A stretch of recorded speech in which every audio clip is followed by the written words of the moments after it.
siifin kanna yoona siin kan nana penteeta Yesuus irratti lafaa fi waaqarratti aaboo qabu jira moo hin jiru akka wangeelaatitti injiru ila dhageeffadhu lafaa olitti samii gaditti aaboon naaf kennameera jedha aaboon naaf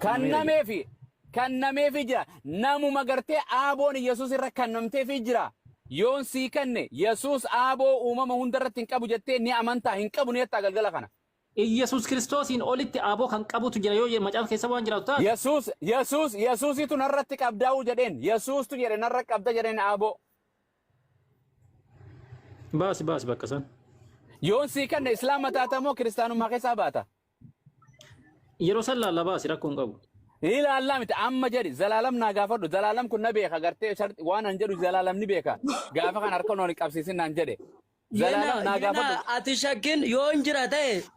nan taa'een hin jiru ta'e hin ta'uudin jedhi amma jedhi jedhin kun mi'a jedhu amma ragaadhaan wal injifannu jadi ka ragaan sii kan nu deema sekendi takka dafi hay dide in jedhin cufadhu wallahi in jedhin hojii keenya taa'u arrasila dhuftanii kiristaani Muhammad ana ergamaa miti kan jedhu quraana keessiraan jettani quraana dhiiseetiin peenteen tahaanis ni jedhama mi malee isin maa shakkitan wangeela keessan irratti dhiira nama Yesuus aaboo narra qabda humna narra qabda eeyyee jedheeni jira isiniifin kanna kiristaana taatamoo islaama taatamoo Yesuus aaboo hin qabu jettanii galgala kana labsitan arsii deebisiif jira itti arsii deebisiif gaafadhu arsii dhiirota nama jira sawa Zalaalamati dhiiraa bar gaafatti hin jette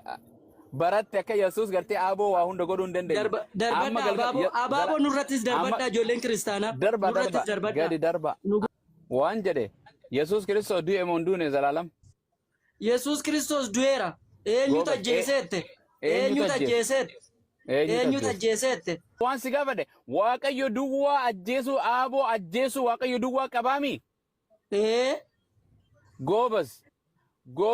Yesuus Kiristoos eenyutu ajjeese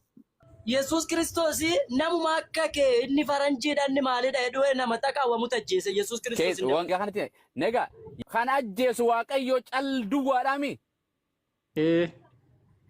qaamni biraan jira kan ajjeesu kan aaboo ajjeesuu qabu hin jiru Gobas Yesuus Kiristoos eenyu ajjeese ofiif ajjeeseemi nama tojjeese mormitoonni isaa ayya ammas hin jiru naan jedhe jara kan nyimeen madaggeeffadha akka jedhu aaboo ajjechuu kan qabu ni jira Waaqayyo malee naan hin jiru naan jedhe Yesuus du'e mee naan naan jedhe Yesuus ifa ajjeese mee naan nama ajjeese naan jedhe okay Waaqayyo kan kennamni ajjeese maa namni nama ajjeesaa hin jiru akkamitti namni nama ajjeesa garuu namni isa irratti hamtuu yaadee yeroo isa ajjeesuu danda'ee jira si'alee